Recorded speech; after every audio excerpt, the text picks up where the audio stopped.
sending the Son, who sent the Holy Spirit, who sends us into the world. That we are called to be gathered together. That we're called to be together, That we're gathered to nurture, disciple one another. But we're not, it doesn't end there where we sit around, but we're called to send forth into the world. The vision of the church is to go forth, to go forward. When I arrived 11 months ago, one of the first things that I did was I bought all these books on Amazon. I bought this one book by Erwin McManus. I'm sure when I shoved it in people's boxes, they didn't read it. But it was this book that a couple years ago I read because I wanted a book that I went to a friend of mine. I want a book that challenges my inner core of who I am as a Christian. And she goes, try this book. And the book was Unleashed by Erwin McManus, about unleashing your faith in a civilized world. So he's basically comparing civilized versus an uncivilized Christian.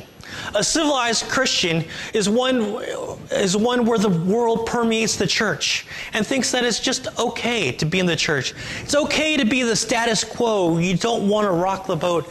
And the church should be a place where you're comfortable. An uncivilized church or uncivilized person, he often describes us as a barbarian. A person that doesn't listen to the rules and just merely goes. And out of it, I found this quote by Mike Yaconelli, one of my favorite authors, who describes what I would consider an uncivilized person. Shouldn't everyone be awed and dazzled by Christians? Shouldn't Christians be known by the fire in their souls, the wide-eyed gratitude in their faces, the twinkle in their eyes, and a holy mischief in their demeanors? Shouldn't those who call themselves Christians be filled with awe, astonishment, and amazement? When I was looking back, I looked back at this verse where Jesus is sending the 12 into the world. And as I was reading this past week, it's not a civilized thing.